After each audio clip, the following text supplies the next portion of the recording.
وہ ذات حضور علیہ السلام کو امی فرما رہی ہے آپ کے مرتبہ علم کو بتانے کے لیے کہ کسی سے نہیں پڑھا، وَعَلَّمَكَ مَا لَمْ تَكُنْ تَعْلَمُ، خود اللہ نے آپ کو علم دیا، وَكَانَ فَضْلُ اللَّهِ عَلَيْكَ عَظِيمًا، اور تم ان کو الیٹریٹ کہہ رہے ہو اور ان پڑھ کہہ رہے ہو۔ یہ مقام علم کا اظہار ہو رہا ہے، الامی، اور یہ امی میں اصل کا معنی ہے۔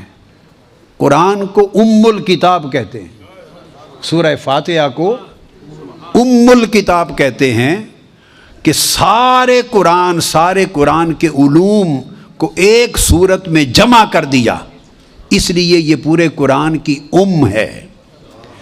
اس طرح اولین و آخرین ساری کائنات کے علم جس ذات میں جمع ہو جائیں وہ ذات امی کہلاتی ہے، اسی طرح جس طرح سورہ فاتحہ قرآن کی امی کتاب۔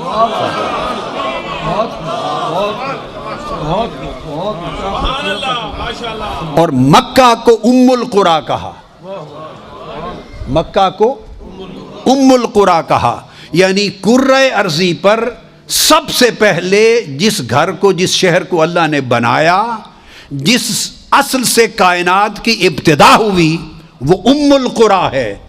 اسی طرح جس ذات سے اس کائنات خلق کی، عالم امر اور عالم خلق سب کی ابتدا ہوئی، اور جو نور اول کے طور پر ظہور پذیر ہوا، اس کا نام محمد مصطفیٰ ہے، اس کو امی کہتے ہیں۔ یعنی مکہ اس لیے امی ہے شہروں میں کہ اس سے ساری کائنات پھوٹی، اور تاجدار کائنات اس لیے امی ہیں کہ اس سے سارے انبیاء کی نبوتیں پھوٹی، سب کی رسالتیں پھوٹی، انسانیت کے کمال پھوٹے، ساری کائنات خلق کا وجود حضور کے نور سے پھوٹا۔ یہ اصل الکائنات ہیں، اصل الکائنات ہیں۔ اس لیے کہا اس کو عام رسولوں اور نبیوں کی طرح نہ سمجھنا، یہ النبی الامی ہے کہ اس کے چشمے سے سب کچھ پھوٹا ہے۔ یہ اصل نبوت ہے، یہ اصل رسالت ہے، یہ اول الانبیاء ہے، یہ اول الرسل ہے، سب اس میں سے نکلے۔ تو جس کو اول الانبیاء اور اول الرسل بنایا، تو حقیقت یہ ہے کہ جو اپنی حقیقت میں اول ہو وہی آخر ہوا کرتا ہے۔ جو حقیقت میں اول ہو وہی آخر ہوتا ہے، اس میں بعدیت نہیں ہوتی۔ تو جس طرح اس نے اپنی ذات کو هو الاول والآخر کی شان دی، هو الاول، اولیت اور آخریت اس کی اپنی ذات کے لائق بنائی۔ فرمایا محبوب وہی شان آپ کو دی ہے، آپ کو امی بنایا تاکہ هو الاول کی شان ظاہر ہو جائے کہ ہر شے کی اصل مصطفیٰ ہیں، اور آپ کو خاتم النبیین بنایا تاکہ آخر بھی آپ ہی ثابت ہو جائے۔ یہ محلل بھی ہیں، محرم بھی ہیں، یہ صرف شارح نہیں، یہ شارح ہیں۔ کچھ کہہ دیں تو وہ شریعت بن جائے، منع کر دیں تو شریعت بن جائے، جس ڈھب سے کھڑے ہو جائیں وہی شریعت سنت بن جائے، جس ڈھب سے بیٹھے وہ شریعت ہو جائے، جس ڈھب سے چلیں وہ شریعت ہو جائے، اگر مسکرا دیں وہ شریعت ہو جائے، کہہ دیں شریعت ہو جائے، رک جائیں شریعت ہو جائے۔ یہ وہ ذات ہے، وہ نبی جن کا اٹھنا بیٹھنا بولنا چلنا کلام سکوت حرکات و سکنات ہر انگ اور ہر ڈنگ اس سے خدا کا دین بنتا ہے، اس سے خدا کا دین بنتا ہے۔ لہذا اور فرمایا وَيُحِلُّ لَهُمُ الطَّيِّبَاتِ، پاک چیزوں کو حلال کر دیتے ہیں۔ اب یہاں ایک نکتہ ذہن میں رکھ لیں، اگر وہ پہلے ہی طیب ہیں، اگر وہ پہلے ہی طیب تھیں تو ان کو حلال کرنے کی ضرورت کیا؟ طیب تو پہلے حلال ہوتا ہے۔ وَيُحَرِّمُ عَلَيْهِمُ الْخَبَائِثِ، اور اگر وہ پہلے ہی پلید ہیں تو انہیں حرام کرنے کی ضرورت کیا؟ پلید پہلے ہی حرام ہوتی ہے۔ اب قرآن نے کیا کہا؟ فرمایا اشیاء کی اپنی اصل اور ماہیت میں مت جاؤ کہ وہ طیبات میں سے ہیں یا خبائث میں سے ہیں، اس رسول کا فیصلہ شریعت ہوگا. اس لیے یہ نہیں فرمایا وَيُحِلُّ الطَّيِّبَاتِ. کیا فرمایا؟ نہیں فرمایا کہ طیبات کو حلال کرتے ہیں. وہ لاکھ طیب ہوتی پھریں، جب تک زبان مصطفیٰ سے نہ نکلے کہ یہ حلال ہے، وہ حلال ہو نہیں سکتی. وہ طیب ہو کر بھی حلال نہیں ہو سکتی. لاکھ پلیت ہوتی پھریں، جب تک زبان مصطفیٰ نہ کہہ دے کہ یہ حرام ہے، کوئی شے حرام ہو نہیں سکتی. تو حلت و حرمت کسی شے کی اصل ماہیت پر اس کا مدار نہیں کہ وہ طیب ہے یا خبیث. مدار حلت و حرمت کا زبان مصطفیٰ پر ہے. ارے جسے حلال کہہ دے وہ حلال ہے، جسے حرام کہہ دے وہ حرام ہے. تو گویا شریعت جان نہ ہو تو مصطفیٰ کے لبوں کو دیکھا کرو، لب جو کہہ دے وہی شریعت بن جاتی ہے.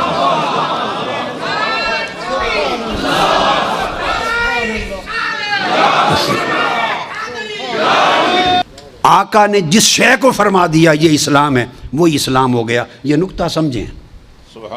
آقا نے جس کتاب کو فرما دیا، جس کتاب کو یہ قرآن ہے، بس وہ قرآن ہو گیا. ہمارے پاس قرآن کے قرآن ہونے کی اور شہادت کیا ہے؟ یہ مقام مصطفیٰ. اگر مقام مصطفیٰ نہیں سمجھو گے تو مسلمانی کبھی صحیح نہیں ہوگی.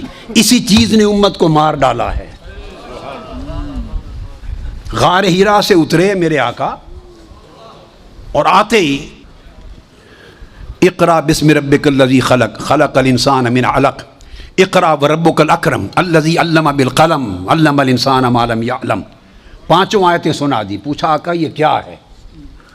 قرآن ختم ہو گیا یہاں پر. پہلی وہی آقا یہ کیا ہے؟ میرے آقا نے فرمایا یہ قرآن ہے. یہ جو جملہ فرمایا یہ قرآن ہے. جس کو ماننے والے مسلمان ہو گئے اور نہ ماننے والے کافر رہے. یہ جملہ قرآن ہے یا حدیث ہے؟ بولیے. حدیث رسول ہے نا کہ یہ قرآن ہے.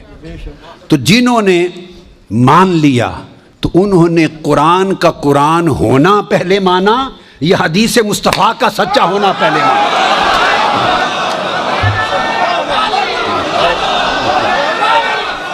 انہوں نے پہلے کیا مانا؟ سنیں، میں سمجھانا چاہتا ہوں مقام مصطفیٰ. انہوں نے پہلے کیا مانا؟ آج لوگ تکرار کرتے ہمیں قرآن کافی ہے اور کسی حدیث اور سنت کی حاجت نہیں. ایسا کہنے والا بدترین کافر و ملحد ہے. تو خدا کا ایک ہونا یہ خبر ہے. تو مخبر کون ہے؟ مخبر کون ہے؟ الرسول النبی الامی. آقا علیہ السلام مخبر ہیں. تو مجھے بولیے اگر خبر پر یقین کرنا ہو تو خبر پہ ڈائریکٹ یقین ہوتا ہے یا پہلے مخبر پر یقین ہوتا ہے؟ پہلے مخبر کو سچا مانتے ہو تب اس کی دی ہوئی خبر کو مانتے ہو. خبر توحید ہے اور مخبر کی شان رسالت ہے. مخبر مصطفیٰ ہے اور خبر جس کی دی جا رہی ہے وہ خدا ہے. مقام مصطفیٰ یہ ہے کہ خدا کو وہی مانتا ہے جو پہلے مصطفیٰ کو مانتا ہے.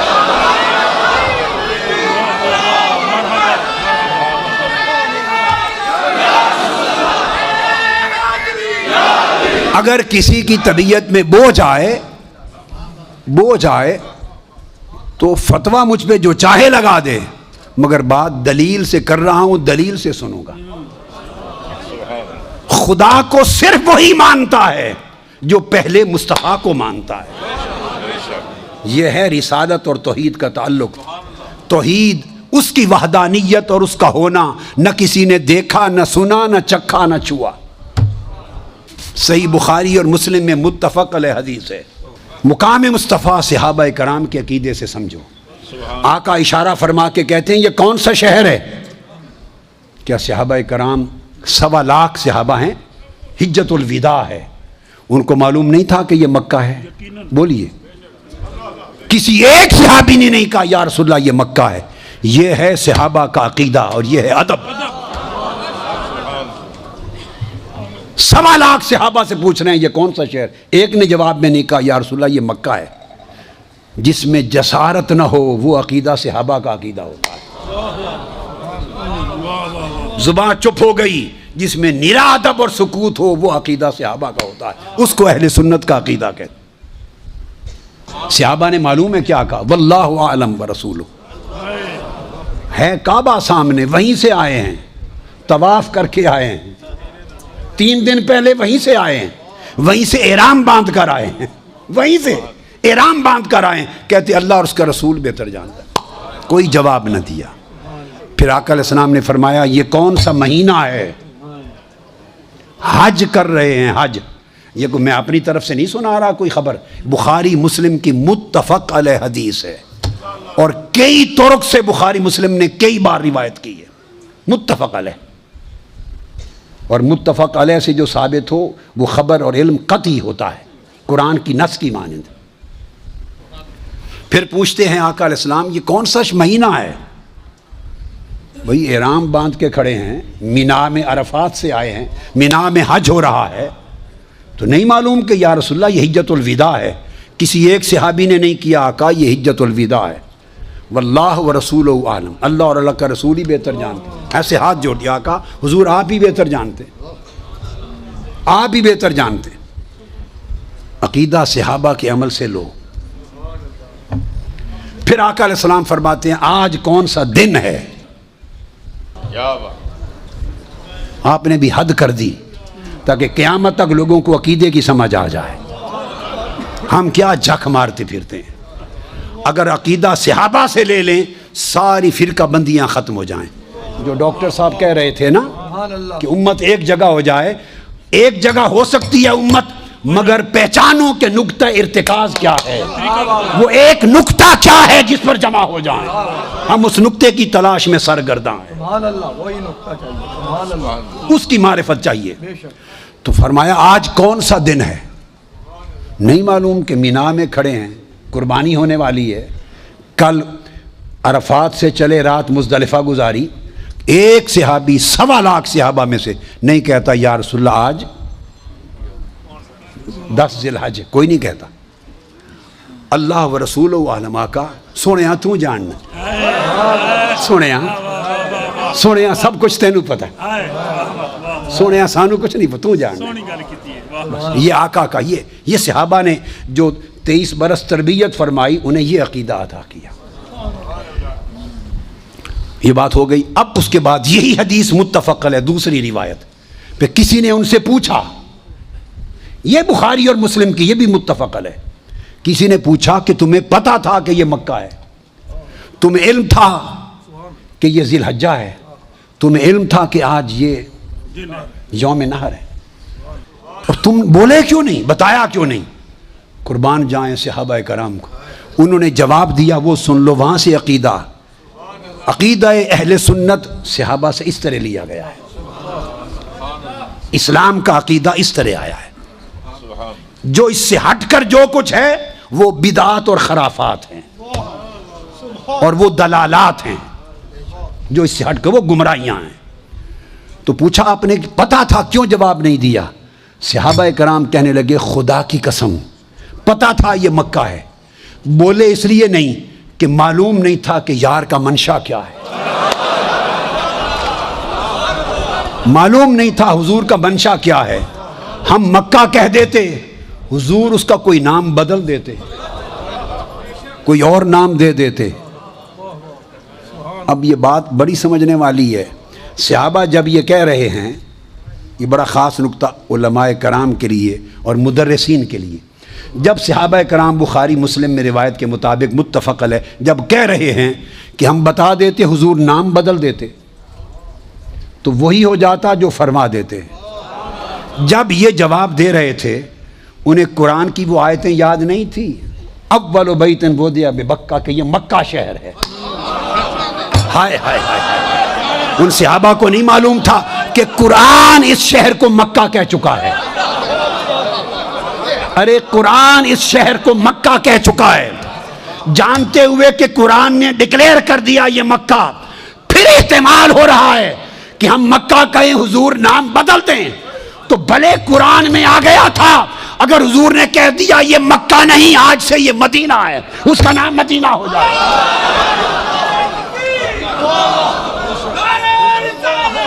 پوچھا تمہیں معلوم تھا، احرام باندھے ہوئے حج کر رہے ہو، کہ یہ مہینہ ذی الحجہ ہے، کیوں نہیں بولے؟ عرض کرنے لگے پتہ تھا ذی الحج ہے، بولے اس لیے نہیں کہ پتہ نہیں یار کا منشا کیا تھا. ہم ذی الحجہ کہتے، حضور کہہ دیتے نہیں آج سے محرم ہے، تو خدا کی قسم یہ محرم ہو جاتا. یہ کیوں نہیں بتایا کہ آج عید کا دن ہے، نہر کا، قربانی کا دن ہے؟ معلوم تھا ہم یہ لیتے، حضور اسے کوئی اور دن قرار دے دیتے. جو زبان سے نکل جاتا وہی شریعت بن جاتی. اس لیے ہم نہیں چاہتے تھے کہ منشا یار کا کیا ہے، منشا ہمارا حضور کے منشا سے ٹکرا نہ جائے. سب کچھ قرآن کے ذریعے علم ہے، مگر تب بھی جویائی کی جسارت نہیں کرتے. یہ ہے مقام مصطفیٰ جس کی معرفت صحابہ کو تھی. اس مقام کی جگہ ہو جس عقیدے میں، تب وہ ایمان بنتا ہے، ورنہ نیری بے ایمانی ہے، نیری بے ایمانی. تو سمجھنے والی بات ہے توحید. قل هو اللہ احد، سورہ توحید نے نکتہ سمجھا دیا کہ اللہ ہو کر نبی کے واسطے کے بغیر اپنے بندوں سے بات نہیں کرتا. اللہ ہو کر نبی کے واسطے اور وسیلے کے بغیر اپنے بندوں سے بات نہیں کرتا. اور نادانو، تم بندہ ہو کر نبی کے واسطے وسیلے کے بغیر خدا سے بات کرتے. وہ رب جو قادر مطلق ہے وہ خدا ہو کر بندے سے کلام نہیں کرتا. جب کلام کرنا چاہے نبی کو وسیلہ بناتا ہے، واسطہ بناتا ہے. یہی معنی رسالت ہے. وہ خدا ہو کر ڈائریکٹ بات نہیں کرتا. آپ بندے ہو کر نبی کا وسیلہ چھوڑ کے ڈائریکٹ خدا تک پہنچنا چاہتے ہیں. یہ توحید کے خلاف ہے. قاعدہ کلیہ یہ ہے کہ اگر حضور کی ذات سے، بڑی خاص بات بتا رہا ہوں، حضور کی ذات سے تعلق اگر علم و نظر کا ہو اور فکر کا، معرفت کا ہو، تو عقل اور علم و نظر کا تعلق رکھ کے کوئی مومن نہیں بنتا. مومن تب بنتا ہے جب دل جڑ جائے مصطفیٰ کے ساتھ، تصدیق قلبی ہو جائے. تصدیق شرعی کہتے ہیں ربط قلبی کو، دل کی گانٹھ بندھ جائے مصطفیٰ کے قدموں سے. تصدیق شرعی تب بنتی ہے کہ ربط قلبی پیدا ہو جائے، دل ماننے لگے. اور دل ماننے کو آئے، بلا الف بے بھی نہ آتا ہو تب بھی دل کیا ہے مان لے. ہائے ہائے. بلال حبشی، اس نے کون سی علم اور منطق کی کتابیں پڑھی تھیں، مگر اس جیسا ایمان کسی عالم کا ہوگا؟ اب یہ ایمان کی بحث تھی. اب یہی بات عقیدے میں سنا دوں. عقیدہ کے اعتبار سے عقیدہ عقد سے ہے. اس کا معنی توثیق اور الربط بالقوہ، مضبوطی سے گانٹھ باندھ دینا. توحید مابہ الاشتراک، عقیدہ آخرت مابہ الاشتراک. عقیدہ رسالت عمومی مابہ الاشتراک. امتیاز کہاں ہے جس سے مسلمان نکھر کے سامنے آ جائے مسلمان ہونا، اور کوئی اور اس کا مشترک نظر نہ آئے؟ وہ صرف شان رسالت مصطفیٰ ہے جو مسلمان کو ممتاز کر دیتی ہے سب مذاہب سے، سب عقائد سے ممتاز کر دیتی ہے. نقطہ ارتکاز اگر مسلمانوں کو اکٹھا کرنے کا ہم نے تلاش کرنا ہے تو عقیدہ مقام مصطفیٰ پہ اکٹھا ہونا ہوگا، عظمت شان مصطفیٰ پر اکٹھا ہونا ہوگا. نہ توحید مسلمانوں کو امتیاز دیتی ہے، نہ عقیدہ آخرت دیتا ہے، نہ رسالت عمومی کا تصور دیتا ہے، فقط عظمت و شان مصطفیٰ. یہ امتیاز اسلام ہے، یہ امتیاز اسلام ہے. وہ نہیں مانتے. سب چیزیں ان میں تھیں. آپ قرآن مجید سورہ بقرہ کو پڑھیے، آل عمران کو پڑھیے، آیات قرآن مجید کی، قرآن تعریفیں کرتا ہے ان کی. کہتا ہے کہ آنا راتوں کو قیام کرتے ہیں اہل کتاب. قرآن نے کہا سب اہل کتاب ایک جیسے نہیں ہوتے بھائی. قرآن نے کہا سب کو برا نہ کہو، یہ قرآن اللہ فرما رہا ہے، سارے ایک جیسے، بڑے بڑے ایماندار بھی ہیں، یہ قرآن کہہ رہا ہے۔ سنتے آئیے ذرا، قرآن کہتا ہے سب ایک جیسے نہیں، راتوں کو اٹھ کر قیام کرنے والے بھی ہیں۔ قرآن کہہ رہا ہے یہود و نصارہ کا، سب ایک جیسے نہیں، سجدہ ریز ہو کر میری آیتیں تلاوت کرنے والے بھی ہیں، سب ایک جیسے نہیں۔ 7ویں پارے کی پہلی آیت، جب حق کی بات سنتے ہیں تو آنکھیں برسنے لگ جاتی ہیں، آنکھیں ڈبڈباتی ہیں، رونے والے بھی ہیں، تقوی اختیار کرنے والے بھی ہیں۔ یہ ساری تعریفیں ہوتی گئیں، مشرک نکل گئے تھے، جو برے تھے ان کو نکال دیا، کچرا نکال دیا، آپ بات کو سمجھ گئے نا؟ مگر کہا کہ کچھ ایسے بھی ہیں جو صحیح عقیدے پر آ رہے ہیں، راتوں کا قیام کرتے، آیتوں کی تلاوت کرتے، میری معرفت کی بات سنتے تو ان کی آنکھیں رم جم روتی ہیں، ایسے بھی ہیں۔ یہ سب تعریفیں ہوتی چلی آ رہی تھیں، یک لخت تاجدار کائنات کی بعثت ہو گئی۔ یہ ساری تعریفوں والوں کو کہا میرے محبوب کو مانو، جنہوں نے نہیں مانا ان کے سجدے بھی گئے، ان کے قیام لیل بھی گئے، ان کو خدا کا نام سن کر ان کا رونا بھی گیا، امانت و دیانت بھی گئی، تقوی بھی گیا، خوف خدا بھی گیا۔ کہا یہ سب کچھ میرے لیے تھا، میں سب کچھ رد کرتا ہوں، جس کے لیے میں ہوں تم اس کو نہیں مانتے، میرے محبوب کو نہیں مانتے۔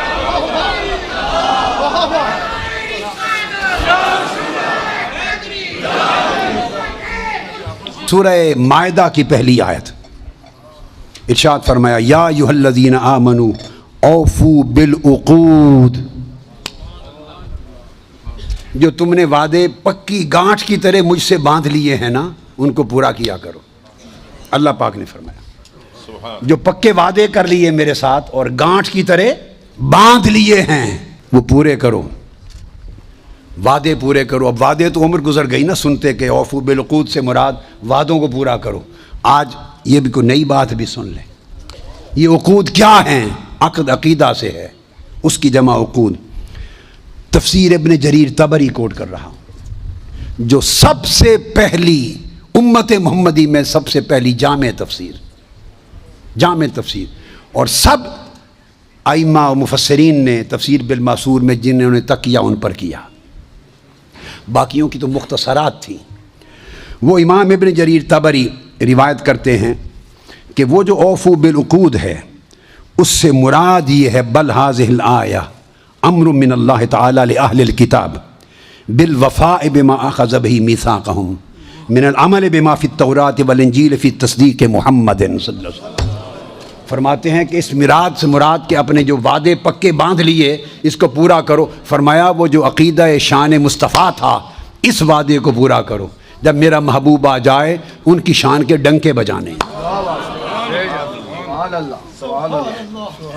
یہی اکرمہ نے بیان کیا، یہی سعید بن جبیر نے بیان کیا، یہی السدی الکبیر نے بیان کیا، یہی حضرت مجاہد تابعی نے بیان کیا، یہی عبداللہ ابن عباس نے بیان کیا، ابن جریر یہی ابن جریج نے بیان کیا، اور کہا کہ اللہ پاک نے التی احدتھا علیکم فی شان محمد صلی اللہ علیہ وسلم، جو میں نے شان مصطفیٰ کے چرچے کرنے کا تم سے وعدہ لیا اس کو پورا کرنا۔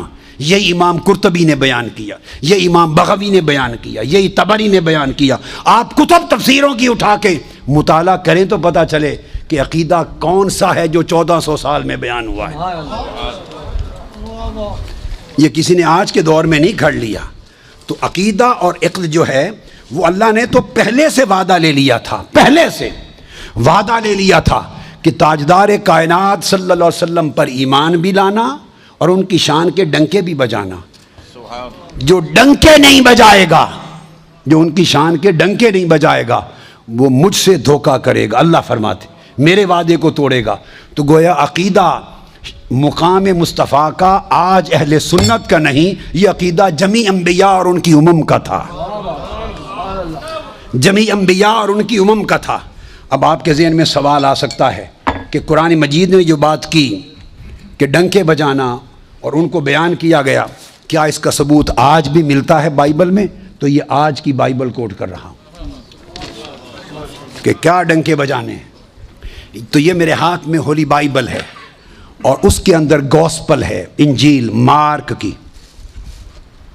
مارک کی بائبل، اس میں پہلے تو حضرت یحییٰ علیہ السلام کہتے ہیں، وہ فرماتے ہیں جان announced someone is coming soon who is greater than me and so much greater that I am not even worthy to stoop down like a slave and untie the straps of his sandals.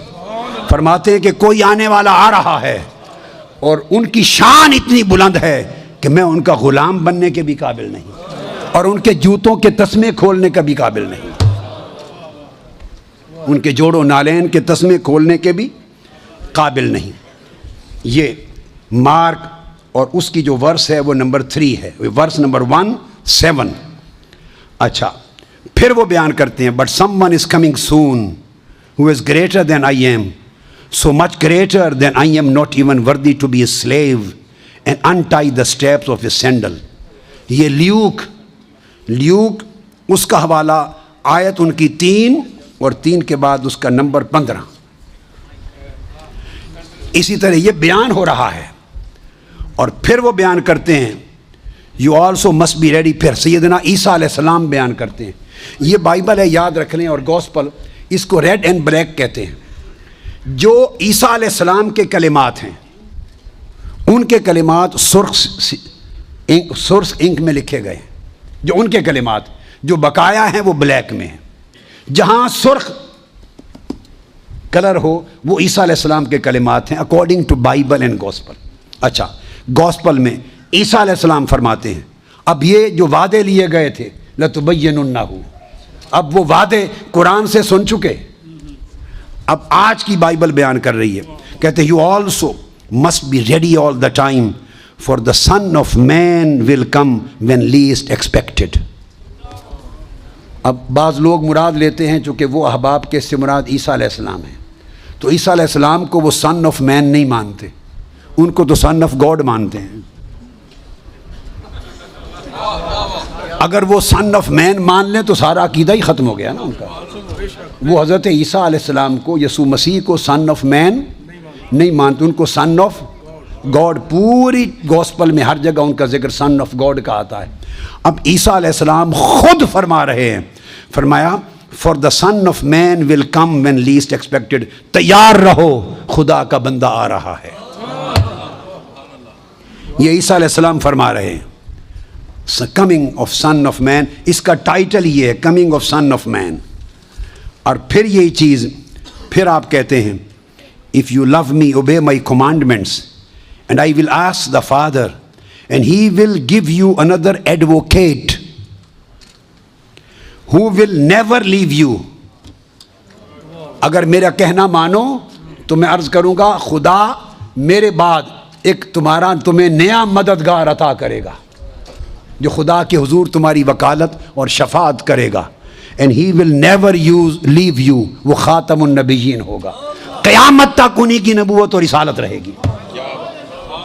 یہ ختم نبوت. ہی will never leave you, قیامت تک اسی کی نبوت اور رسالت رہے گی. And he is the holy spirit who leads into all truth. پھر بیان کرتے ہیں and remember my words are not my own, what I am telling you is from the Father who sent me. I am telling you these things now while I am still with you. But when the Father sends the advocate, میرے بعد جب اس نئے تمہاری وکالت و شفاعت کرنے والے کو بھیجے گا، as my representative, that is the Holy Spirit, he will teach you everything and will remind you of everything I have told you. مصدقا لما بین یدی. جو کچھ ہم پہلے بیان کر گئے وہ ان کی تصدیق کر دیں گے. اب یہ جو بات ہے یہ ہے، ایک بائبل کے الفاظ مختلف ہوتے ہیں. یہاں ایڈوکیٹ کا لفظ آیا. یہ بائبل بڑی معروف ہے، اسٹینڈرڈ جو جیمز ورشن ہے، کنگ جیمز ورشن. اس میں جو لفظ آیا ہے وَيَضَعُ عَنْهُمْ إِصْرَهُمْ وَالْأَغْلَالَ الَّتِي كَانَتْ عَلَيْهِمْ، جو تمہیں نجات دے دے گا، تمہاری مدد کرے گا. اس کے اندر وہ بیان کرتے ہیں کہ وہ there cometh and mightier than I after me, the latchet of whose shoes I am not worthy to stoop down and untie. آگے کہتے ہیں کہ وہ جو آئیں گے وہ کمفرٹر ہوں گے، جو بوجھ تم پر لدے ہوئے ہوں گے ان بوجھوں کو اتار دے گا. یہ جان ورس 14 چیپٹر اور ورس 9 اس میں کہتے ہیں these things have I spoken unto you being yet present with you but the comforter, تمہارے بوجھ اتارنے والا، تمہاری زنجیروں کو توڑنے والا، تمہیں آزادی دلانے والا، رحمت کرنے والا، Comforter, which is the Holy Ghost, whom the Father will send in my name, he shall teach you all things and bring all things to your remembrance whatsoever I have said to you. ان کو آقا علیہ السلام کو world comforter use کیا ہے، یہ جو یادو عنہم اسرہم والغلال التی کانت علیہم، اس معنی سے تو گویا پہلے انبیاء میں بھی یہی صورت تھی کہ عقیدہ آقا علیہ الصلوۃ والسلام پر ایمان رکھنے اور حضور کے ڈنکے بجانے کا تھا۔ اب جو بات کہنا چاہتا ہوں وہ یہ کہ جب آقا نہیں تشریف لائے تھے، پہلی امتوں کا بھی مومن ہونا اس کی شرط تھی کہ مصطفیٰ کے ڈنکے بجاؤ، مصطفیٰ پر ایمان لاؤ، مصطفیٰ کی غلامی کا پٹا گلے میں ڈالو، مصطفیٰ کی عظمت کی معرفت رکھو۔ جب آقا کی آمد سے پہلے بھی معیار ایمان اور معیار عقیدہ مقام مصطفیٰ تھا اور شان مصطفیٰ تھی، سو یہی عقیدہ قیامت تک ہے۔ اب سنیے، آج بھی عقیدہ اسی کا صحیح ہے جسے مقام مصطفیٰ کی معرفت صحیح ہے۔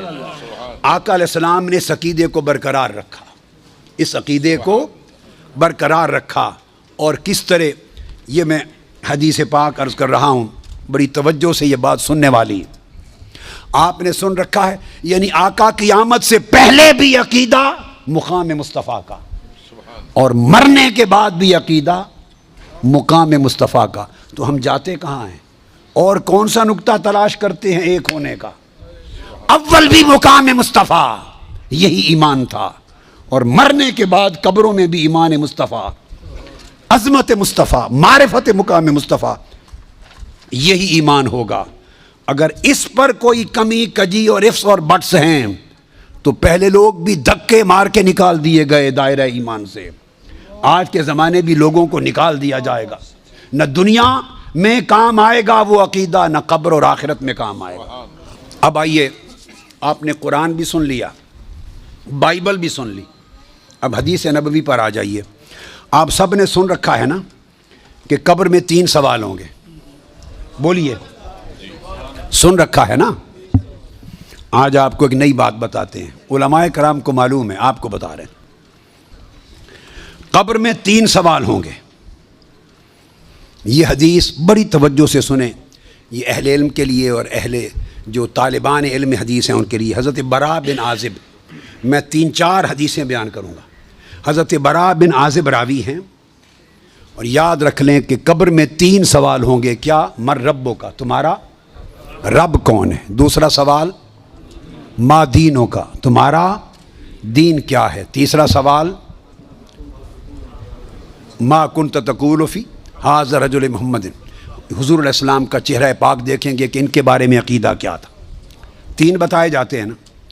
میں آپ کو وثوق کے ساتھ کہہ رہا ہوں، تیقن کے ساتھ کہہ رہا ہوں، اور ذمہ داری کے ساتھ کہہ رہا ہوں، یہ 3 سوال نہ بخاری میں ہیں نہ مسلم میں ہیں۔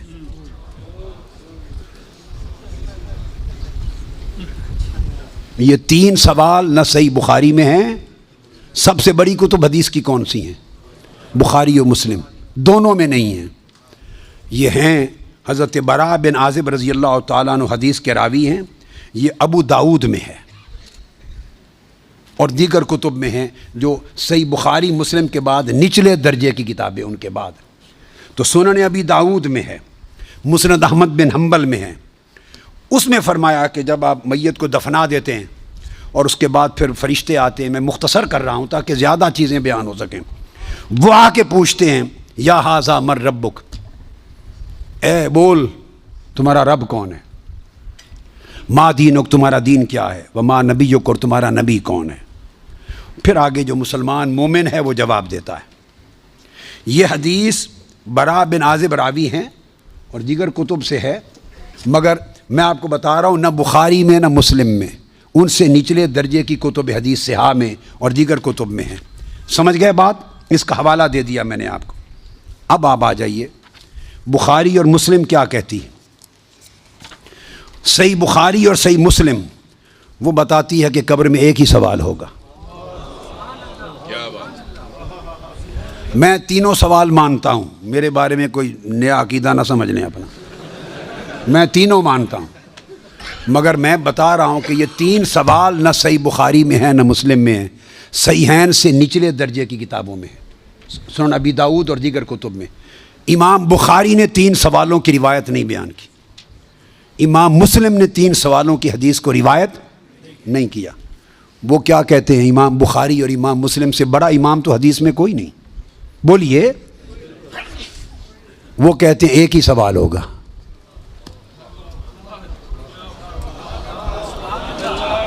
اب ٹکراؤ آ گیا بخاری اور مسلم کی صحیحین کی روایت میں اور نچلے درجے کی کتب صحاح کی روایت میں ٹکراؤ آ گیا. مگر ٹکراؤ نہیں، پھر تطبیق کریں گے، جوڑیں گے معنی کو. بخاری اور مسلم کہتے ہیں کہ تین سوال کا ذکر کوئی نہیں ان کی روایت میں، ایک ہی سوال ہوگا. انس بن مالک رضی اللہ تعالیٰ عنہ روایت کرتے ان العبد اذا وضع فی قبره وتولى عنه اصحابه انه ليسمع قرع نعالهم اتاه ملكان يقعدانه فيقولان ما كنت تقول في هذا الرجل لمحمد صلی اللہ علیہ وسلم. صحیح بخاری. یہ صحیح بخاری کتاب الجنائز کو اٹھا کے دیکھ لیں، حدیث نمبر 1308 جا کے مطالعہ کیجئے. پھر کتاب الجنائز میں حدیث نمبر 1673، صحیح مسلم کتاب الجنہ و صفت نعیمہا، پھر ابو داود میں بھی ہے، نسائی میں بھی، احمد بن حنبل، ساری کتب صحاح میں یہ حدیث، اور بخاری اور مسلم کی متفق علیہ. اگر متفق علیہ حدیث کچھ اور بتائے اور نچلے درجے کی کتب حدیث اس سے مختلف مضمون بتائے اور تطبیق نہ ہو سکے تو کس کو اختیار کیا جائے گا؟ متفق علیہ کو. درست قاعدہ ہے نا. یہاں تطبیق ہے، آگے چلتے ہیں. مگر امام بخاری نے روایت کیا کہ حضور علیہ السلام نے فرمایا بندے کو جب قبر میں رکھ دیا جاتا ہے اور اس کے دفنانے والے جب چلے جاتے ہیں، اِنَّهُ لَيَسْمَعُ قَرْعَ نِعَالِهِمْ، عام میت بھی واپس جانے والوں کی جوتوں کی آہٹ سنتا ہے. یہ متفق علیہ حدیث کے الفاظ ہیں، اِنَّهُ لَيَسْمَعُ قَرْعَ نِعَالِهِمْ، پلٹنے والوں کے جوتوں کی آہٹ سنتا ہے. ہم جھگڑے کرتے پھرتے ہیں، خدا کا خوف ہونا چاہیے. عام میت پلٹ کے جانے والوں کی جوتوں کی آہٹ سنتا ہے. آپ کہتے ہیں اولیاء قبروں میں آپ کا سلام نہیں سنتا. ہم کس چکر میں، ہم نے عقیدے کہاں سے لیے ہیں، ہم نے کیا ڈھونگ رچا رکھا ہے. آقا فرماتے ہیں عام میت سنتا ہے قبر میں لیٹا ہوا جوتوں کی آہٹ. اگر ہم سمجھیں کہ اولیاء اور صلحاء جو عام میت سے اونچے درجے وہ قبر پہ آنے والوں کو نہیں سنتے، یہ عقیدہ کہاں سے آ گیا؟ جب لوگ مر جاتے ہیں تو فرشتے آ کے اٹھا دیتے ہیں اور بٹھا کر پوچھا ما کنت تقول. کانا یکون جب مضارع پر آتا ہے تو ماضی استمراری کا فائدہ دیتا ہے. یہ نہیں پوچھا جائے گا جب قبر میں پردے اٹھا دیے جائیں گے اور چہرہ مصطفیٰ سامنے ہوگا، ملائکہ کے ہاتھ میں گرز ہوں گے کہ کیا جواب دے پاتا ہے یا نہیں. جب چہرہ مصطفیٰ سامنے ہوگا تو ہر بھولے ہوئے کو بھی سبق یاد آ جائے گا، پتہ چل جائے گا یہ تو مصطفیٰ ہے. چونکہ شان آشکار ہو جائے گی تو فرمایا یہ نہیں پوچھنا کہ ان کے بارے میں عقیدہ کیا ہے، یہ نہیں پوچھنا. فرشتوں پوچھنا ما کنت تقول، جب تقریر کرتا تھا جامع مسجد میں منبر رسول پر تو تب کیا کہتا تھا، جب جلسے کرتا تھا اور ذکر آتا تھا میرے مصطفیٰ کا، ما کنت تقول، گلے پھاڑ پھاڑ کر تب کیا کہتا تھا. جب کتابیں لکھتا تھا تو میرے محبوب کی شان میں کیا لکھتا تھا. یہ نہ بتا کہ آج تو آج لے ان کی پناہ، آج مدد مانگ ان سے، کل نہ مانیں گے، قیامت کو اگر مان گیا. ارے جب چہرہ مصطفیٰ سامنے ہوگا،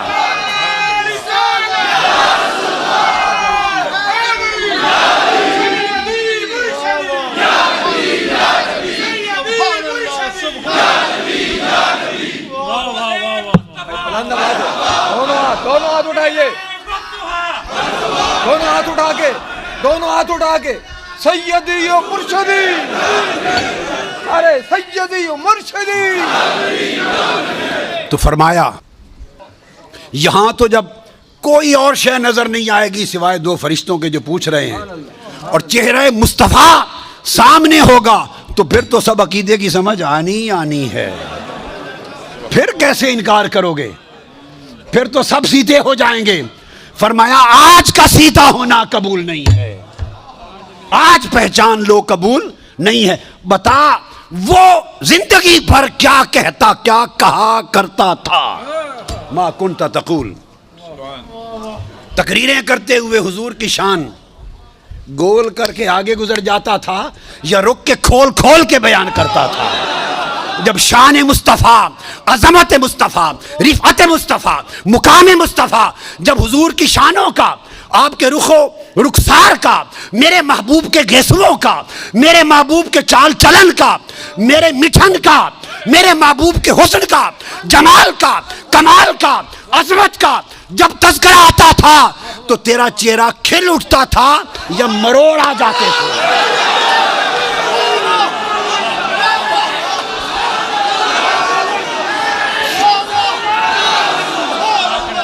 جب میرے محبوب کی نعت پڑھی جاتی تھی، جب میرے محبوب کی نعت پڑھی جاتی تھی، جب میرے محبوب کی عظمت کے تذکرے ہوتے تھے، اس وقت تیرے چہرے کا رنگ کیسا ہوتا تھا؟ کھلتا تھا یا پیلا ہو جاتا تھا؟ اور جب خطاب کرتا تھا حضور کی شان میں، ایسے دو چار جملے بول کے گزر جاتا تھا یا ساری رات اسی پر لگا دیتا تھا؟ ما کنت تقول فی حق ھذا الرجل لمحمد، بول کیا کہا کرتا تھا؟ کیا خوبصورت، وہ عقیدہ پوچھا جائے گا جو اس دنیا میں رہا۔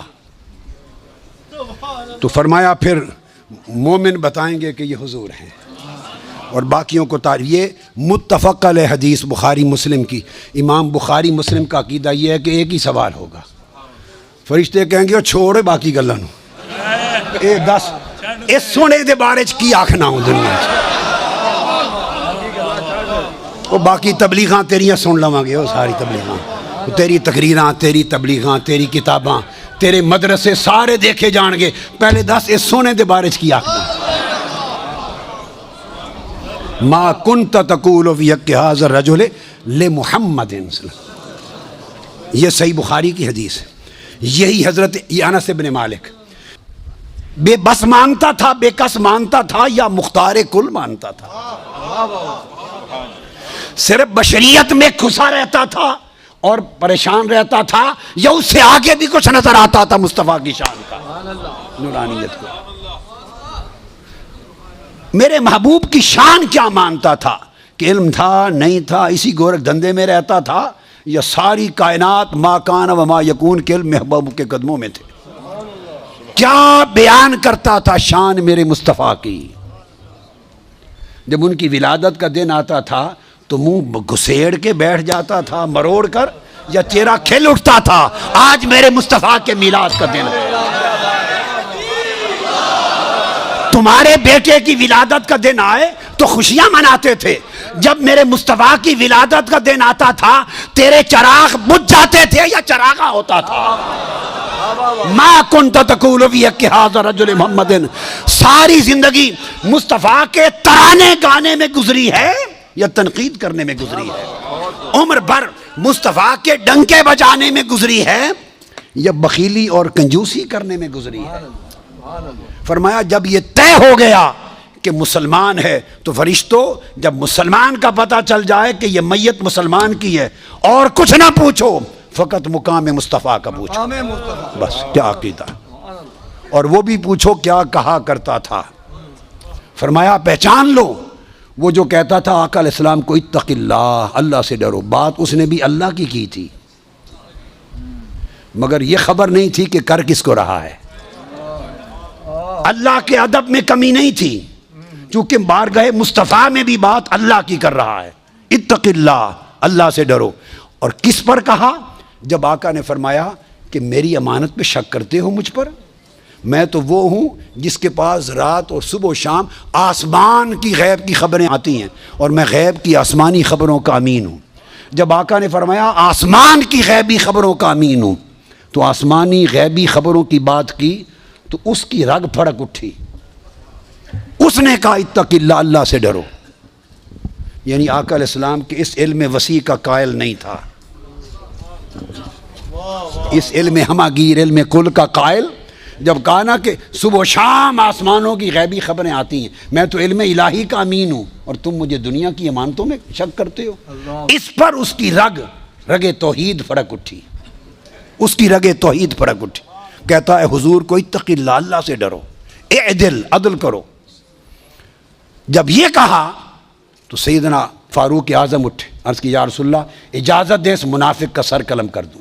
میں بخاری مسلم کی متفق علیہ حدیث سنا رہا ہوں آپ کو، متفق علیہ. فرمایا نہیں. ایک حدیث میں خالد بن ولید اٹھے، فرمایا آقا مجھے اجازت دیں اضرب عنق ھذا المنافق، میں اس منافق کی گردن قلم کر دوں. فرمایا نہیں. لوگ کہیں گے مسلمان کو مارتے ہیں. اس کی پشت میں سے ایسے لوگ پیدا ہوں گے، اور صحابہ کرام سے کہہ رہے ہیں، صحابہ سے، کہ تم اپنی نمازیں ان کی نمازوں کے مقابلے میں حقیر جانو گے. اتنے نمازی ہوں گے کہ تمہاری نمازیں کم لگیں گی. تو نمازوں کی کثرت ہے. اتنے روزے رکھیں گے تمہارے روزے کم لگیں گے. اتنی تلاوت قرآن کریں گے کہ تمہیں تلاوت قرآن کم لگے گی. اور عبداللہ ابن عباس فرماتے ہیں راتوں کو تہجد میں کھڑے کھڑے ان کے ہاتھ سوکھ گئے تھے، ٹہنیاں نظر آتی تھی. قیام لیل کرتے تھے. غیرت تھی، دین میں تعمق تھا، سختی تھی، شدت تھی، سب کچھ تھا. نماز، روزہ، تلاوت قرآن، نماز، شریعت کی پابندی، اس کے اوپر سختی، شدت و تعمق، کچھ بھی بچا نہ سکا. فقط ایک بارگاہ مصطفیٰ میں سوء ادب تھا. سب کچھ تھا، ایک ادب مصطفیٰ نہ تھا. نماز بھی تھی، روزہ بھی تھا، حج بھی تھی، زکوٰۃ بھی تھی، قرأت قرآن بھی تھی، تلاوت بھی تھی، داڑھی بھی تھی، منڈا ہوا سر بھی تھا، شلوار پہ یہ چادر بھی پنڈلی سے اوپر تھی. سب کچھ سر سے پاؤں تک پورا نمونہ تھا شریعت کا. صرف ایک چیز نہ تھی، حیاء رسول نہ تھا، ادب رسول نہ تھا، بارگاہ مصطفیٰ کی پہچان نہ تھی، مقام مصطفیٰ کا شعور نہ تھا. وہ حضور سے کرتا ہے. اور پھر حدیث کے لفظ ہیں، وہ پھر پشت کر کے حضور کی طرف چل پڑا. پشت، حدیث بخاری کے لفظ ہیں، پشت کر کے چل پڑا. یہ سمجھ نہ تھی کہ حضور کی طرف پشت کرتے ہیں یا نہیں کرتے. ارے کعبے کی طرف پشت ہو جائے تو کوئی حرج نہیں، مصطفیٰ کی طرف پشت ہو جائے تو ایمان جاتا رہتا ہے. جب پشت کر کے چل پڑا تو آقا نے پھر اس کی طرف اشارہ کیا، اس کو پہچان لو، اس کی نسل سے ایسے لوگ آئیں گے جن میں نماز، روزے اور عبادت کی کوئی کمی نہیں ہوگی. تو کمی کس شے کی ہوگی؟ صرف محبت و عدد مصطفیٰ کی، مقام مصطفیٰ کی پہچان نہیں ہوگی. فرمایا وہ دین سے خارج ہوں گے جیسے تیر شکار سے خارج ہو جاتا ہے. تو اگر مقام مصطفیٰ کی معرفت نہ رہی کوئی شے کام نہیں آئے گی. اور اگر معرفت مقام مصطفیٰ ہو گئی اور حضور کے عشق اور محبت اور ادب کا شعور مل گیا، کئی کمیاں پوری ہو جائیں گی. جس مضمون پر تاکید اور زور، قوت ڈالنی ہو اور سننے والوں کو جھنجھوڑنا، ہلانا ہو اور طاقت ظاہر کرنی ہو، ورفعنا، پھر وہ ہم کا لفظ استعمال کرتا ہے. تو فرمایا ورفعنا، ہم نے بلند کیا محبوب کا ذکر، محبوب کی شان. اب یہ ہم نے اس لیے کہا کہ وہ چیلنج کر رہا ہے، اگر ہم سے کوئی بڑا ہے تو گھٹا کے دکھا دے. ہم ہیں بلند کرنے والے، اور ہم نے علی الاطلاق بلند کر دی مصطفیٰ کی شان کہ کسی شے سے مقابلہ نہ رہا.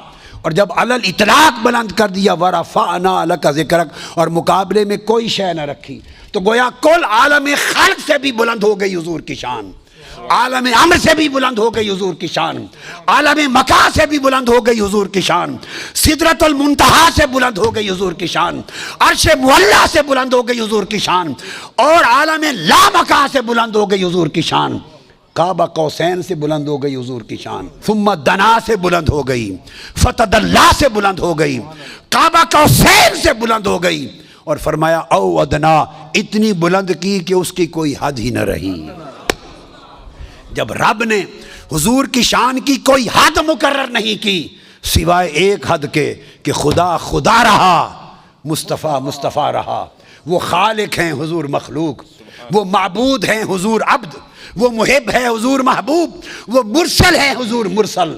اس فرق احدیت اور فرق ابدیت کے سوا کوئی اور فرق نہ رہا. سو جو شخص اللہ اور اس کے رسول، اللہ اور اس کے رسول کو خدا بنائے وہ بھی کافر. جو رسول کو خدا بنائے، بولیے، وہ بھی کافر. اور جو رسول کو خدا سے جدا بنائے وہ بھی کافر. جو جدا بنائے وہ بھی کافر. رب نے اودنا کہہ کے حدیں اڑا دیں اور فرمایا کہ علی الاطلاق شان بلند ہے. لوگو بس حضور کو خدا نہ جانو، حضور کو خدا نہ جانو، پر خدا سے جدا بھی نہ جانو. یہ عقیدہ صحیح ہے. جتنی چاہو شانیں بلند کر لو، آپ اور ہم، ہمارے ذہن، ہماری زبانیں، شانیں، تذکرے، الفاظ ختم ہو جائیں تب بھی حضور کی شان سے کم رہیں گے. ہم نے کیا بڑھانا ہے؟ بڑھا تو صرف خدا سکتا ہے، امتی حضور کی شان کو نہیں بڑھا سکتا. وہ پہلے اتنی بلند ہے. نیچے ہونے والا جو نیچے ہو وہ اوپر والے کو کیا بڑھائے گا؟ ہائے ہائے ہائے. جو خود نیچے ہے، کیا جملہ کہا، جو نیچے ہے وہ اپنے سے اوپر والے کو کیا بڑھائے گا؟ ارے اس کی تو دماغ، فہم، علم، ذکر، بیان بھی نہیں پہنچتا اس بلندی پر جس پر پہلے مصطفیٰ ہیں. ہم نے کیا بڑھانا ہے؟